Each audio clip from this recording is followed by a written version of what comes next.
रहे हैं, एक लंबा उनका अनुभव रहा है पत्रकारिता में, और उन्होंने भारत के लोकतंत्र को नजदीक से देखा, समझा, कई सरकारों के कामकाज को नजदीक से देखा। तो शायद उनका कमेंट इसमें आएगा तो ये समझ में आ जाएगा कि वक्फ को लेकर अब तक जो कुछ भी होता रहा और जो आज हो रहा है वो कितना अलग है। लेकिन मैं शुरुआत अपने पैनल में जुड़े हुए दो उन मेहमानों के साथ करना चाहूंगा जो कि इस्लाम के जानकार हैं और इस्लाम से ताल्लुक भी रखते हैं। शोएब सिद्दीकी मेरे साथ हैं, मुफ्ती शमून काज़मी मेरे साथ जुड़े हुए हैं। बहुत स्वागत है आप दोनों का। मैं शुरुआत आप दोनों से ही करूंगा। शोएब सिद्दीकी, आज वक्फ बिल को पेश किया जा चुका है, संशोधन बिल को। मेरा सवाल कुछ भी नहीं, सिर्फ इतना, आप इसको किस तरीके से लेते हैं? देखिए सर, ऐसा है, बिल पे बहस अभी चल रही है और मैं समझता हूँ 2-4 घंटे भी और रहेंगे। उससे पहले मैं मुल्क के वजीर आजम नरेंद्र मोदी जी को और सभी रियासत के वजीर आला, खासकर उत्तर प्रदेश के वजीर आला योगी आदित्यनाथ जी को ईद की दिली मुबारकबाद देता हूँ, आपको देता हूँ, अहले वतन हमारी को तरफ से मुबारकबाद भी देता आपको ईद की ढेरों मुबारकबाद। हूँ। जी सर, देखिए ऐसा है कि हमारे पुरखों ने जो जमीनें वक्फ को दी थी, तो उसमें जो मामले थे वो ये थे कि गरीबों पे उसको खर्च किया जाए, यतीमों पे, बेवाओं पर जिनके मकानात नहीं है, शादी ब्याह हैं, या कुछ कॉलेजेस बनाए जाए, अस्पताल बनाए जाए, उस तरह से चीज़ें दी गई थी। और इसमें अमेंडमेंट सर देखिए 1995 में भी हुआ, उसके बाद भी हुआ। तो उस वक्त जो है अटल बिहारी वाजपेयी के कैबिनेट में जो मंत्री रहा करते थे, शहनवाज हुसैन साहब, बहुत माना जाना नाम है, और मुख्तार अब्बास नकवी साहब, तो वो भी शरीक थे। ऐसा नहीं था कि उस वक्त जो अमेंडमेंट हुआ था उसमें संशोधन हुआ था तो लोग अलग थे। अब आप देखिए यहाँ पर ये चीज जो मामला है, एक समुदाय को लग रहा है, वो उसको महसूस हो रहा है कि हमें ठगा महसूस किया जा रहा है। अगर आप देखिए चंद सालों से कोई भी मामला मंजरेआम पर अगर आता है तो एक मुस्लिम को लगता है टारगेट पे कर लिया जाता है, कोई मामला भी हो। ये प्रॉपर्टी अगर आप देखिए तो मुस्लिम के पुरखे मुस्लिम को दे गए थे, तो जाहिर सी बात इस तरह की चीजें तो नहीं करनी चाहिए थी। आप देखिए, मेरी गुजारिश रही, पहले थी, अब तो खैर वो वक्त निकल चुका है, कि मुल्क के वजीर आजम हो या रियासत के वजीर आला हो, उन्होंने एक बात कही है कि मुस्लिमों के जो गरीब तबका है उसको जो है फायदा नहीं पहुंच पा रहा है, बड़े लोग मलाई काट रहे हैं। ये भी बात मैं आपकी थोड़ी सी मानूंगा, इसलिए क्योंकि मैंने भी सच्चाई का ही सामना किया है, चाहे अदालत हो या जंग का मैदान। जो वक्त की जमीनें जो दी गई थी जिस पर्पज से, उस पर्पज से वो 100% तो नहीं आ पाई सर, देखिए सीधी सी बात है। और इसमें कहीं ना कहीं कुछ खामियां हम लोग में भी थी। होता नहीं है सर, कुछ आपको तो होते हैं सच मोहब्बत में दिखता है जुनून। कि रसूखदार, जी मलाईदार सर, वक्त भी सर, इस जमीन का इस्तेमाल करते सर रहे? मुकम्मल हो जाए। जी जी सर, मुकम्मल हो जाए सर। होता है सर कि कुछ तो होते हैं मोहब्बत में जुनून के आसार, और कुछ लोग भी दीवाना बना देते हैं। कुछ कमियां हमारी रही, उस पे हुकूमत नजर रखी थी, मौका आया तो उन्होंने उसको मंजराम पे लिया है।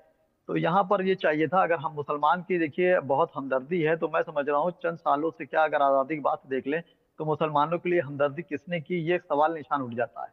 कुछ पार्टियां अगर हमदर्दी करती हैं तो उस पर दूसरी हुकूमतें या दूसरी अपोजिशन पार्टियां एक सवाल उठा देती हैं, घूम फिर के मुसलमान ही टारगेट पे आता है। यहाँ चाहिए था हुकूमत को, चाहे मरकजी हुकूमत हो चाहे रियासती हुकूमत हो, कि इनको आम आवाम में जाना चाहिए था, कि कम से कम आप बताइए कि इस पे आपको दिक्कतों का सामना क्या हो रहा, आपको वो चीज मिली कि नहीं मिली। इस तरह की मैं समझता हूँ बात नहीं हो पाई, जिससे उस समुदाय को लगा कि हमारी चीज जो हमारे पुरखे हम लोग को दे गए हैं। शोएब सिद्दीकी, मैं यहाँ आपको बस जोड़ना चाहूंगा क्योंकि मुझको सबको लाना है। आपने कहा कि जी आम जी बताएं। मुसलमानों तक वो नहीं पहुंचे हैं। जी मेरे पास डाटा है या ऑथेंटिकेट कर रहा हूं मैं सरकार की तरफ से, जी करीब जी जी 10,000 एप्लीकेशन, करीब 10,000 ये वक्फ जी का प्रबंधन करने वाली संस्थाओं के खिलाफ मुसलमानों ने ही दायर की हुई हैं। ये ऑन रिकॉर्ड मैं सर। बोल रहा हूं, आप इसको जी क्रॉस जी चेक कर सकते हैं। जी जी खैर, बिल्कुल, आपकी मैं बात मान सुन लेता ली। हूँ मैं सर। मुफ्ती शमून काजमी को भी बस बुलाऊंगा, सुमैया राणा भी मेरे साथ समाजवादी पार्टी की प्रवक्ता के तौर पर जुड़ी है, उनसे भी बात करूंगा। पहले मुफ्ती शमून काजमी, वक्फ बिल पर इस वक्त चर्चा चल रही है, संशोधन बिल पर, आप इसको किस तरीके से लेते हैं?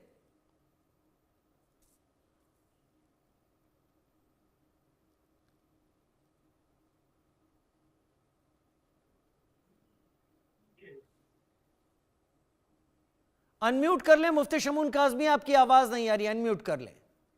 अनम्यूट है, जी अब आ रही आगे। है जी।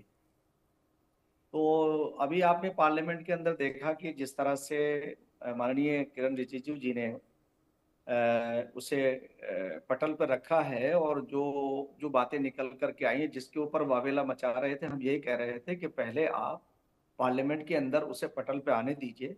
जो वक्फ बाई यूजर के ऊपर बहुत शोर मचा रहे थे, उसे बता दिया कि भाई ये पिछली जो जो पुराना है वो ऐसे ही रहेगा, एज इट इज रहेगा, और आगे जो जो वक्फ होंगे और वक्फ बाई यूजर होंगे उन्हें अपने कागज देने पड़ेंगे। तो ये कितना बढ़िया कानून जो है वो, जिसके ऊपर इन्होंने पूरे देश के अंदर भ्रम पैदा कर रखा था।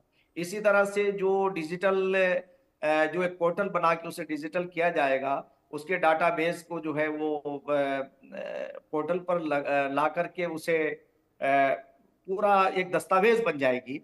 जितने प्रावधान उसके अंदर आए हैं उसमें एक भी जिस तरह से इन्होंने भ्रम पैदा किया कि इस पे कब्जा हो जाएगा और ऐसा हो जाएगा, एक भी प्रावधान ऐसा नहीं है। बल्कि जो कांग्रेस ने अपने 60 साल कार्यकाल के अंदर और इन अन्य दलों ने मुसलमानों को वोट बैंक बना के रखा, और इसीलिए रखा कि ताकि ये अच्छी एजुकेशन ना हासिल कर सकें।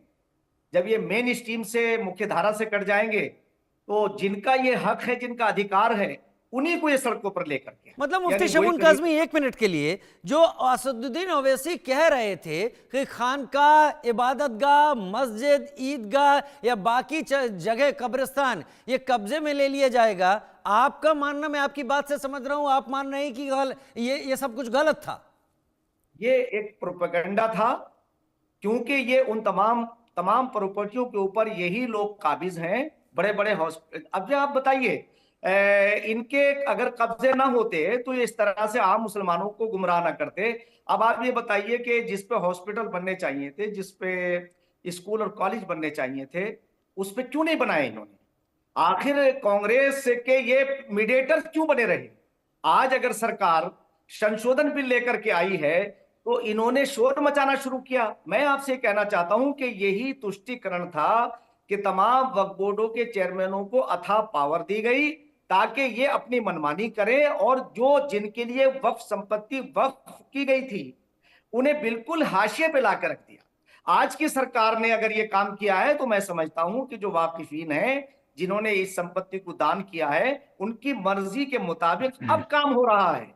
और 2014 के बाद, 2014 से पहले ये लोग आए, अब तक के जितने चेयरमैन, जितने वक्फ बोर्ड हैं, मैं तो ये कहना चाहता हूं उनकी भी, सबकी जो आज तक चेयरमैन रहे हैं, उन सबकी संपत्तियों की जांच होनी चाहिए और मुसलमानों के सामने लाकर रखना चाहिए ताकि ये पता चले तुम्हारा दोस्त कौन है, तुम्हारा दुश्मन कौन है। इन्होंने, मैं अब देखिए कितनी कितनी चीजों के ऊपर, मैं यूसीसी के ऊपर जो एक कानून, एक देश एक कानून, हमारे उत्तराखंड के मुख्यमंत्री श्री पुष्कर सिंह धामी जी लेकर आए, उसमें एक चीज का जिक्र करूंगा। जितने प्रावधान है कहीं इस्लाम से नहीं टकराते। यही भ्रम वहां पैदा किया, भाई निकाह का रजिस्ट्रेशन, शादी का, उससे बहुत सारी योजनाएं बनेंगी। ये मुसलमानों को फिर उन योजनाओं से काटना चाहते हैं। जो फैसिलिटीज इन्हें मिले हैं वो सब इन्हें ना हासिल हो, इसीलिए पसमानदा बेचारा पसमानदा होता चला गया और अमीर जो है वो अमीर होता चला गया। और तमाम वक्फ संपत्तियों पर इन तमाम लोगों की जांच अगर होगी तो मैं दावे के साथ बात ये कह सकता हूं कि नरेंद्र मोदी जी और उनके मंत्री माननीय किरण रिजिजू जी इतना एक, वो खुद मान्यटी से आते हैं। मेरी कई राउंड मेरी वार्ता उनसे हो चुकी है। उन्होंने इन तमाम चीजों को बड़ा क्लियर किया कि भाई हम किसी भी संपत्ति का मिसयूज नहीं होने देंगे। और आप ये समझिए कि जिस चीज के ऊपर ये लोग शोर मचा रहे थे, आज वो सारी चीज, अच्छा आप बताइए, एक सेकुलर वक्फ जो है क्यों नहीं वजूद में आना चाहिए? आज हमारे जो लोग ये कहते हैं, हमारे सेकुलर जो हमारे देश के लोग हैं, जब मुसलमानों का कोई मुद्दा होता है तो हिंदू भाई हमारे साथ खड़े होते हैं। भाई अगर ये एक सेकुलर वक्फ बिल आ जाता है तो इसमें नुकसान क्या है? जैसे बाज लोगों ने ये कहा कि सीएओ जो है वो हिंदू नॉन मुस्लिम होगा, मुसलमान क्यों नहीं होगा? अरे मुसलमान तो ऐसे ऐसे पड़े हुए हैं कि जो उस हिंदू को, जो हिंदू है उसके अंदर भी इंसानियत है, वो भी धर्म का पालन करता है। हम तो संविधान के अनुसार अपने उन तमाम चीजों को लेकर के चल रहे हैं। तो इसलिए मैं आज ये बात कहना चाहता हूं।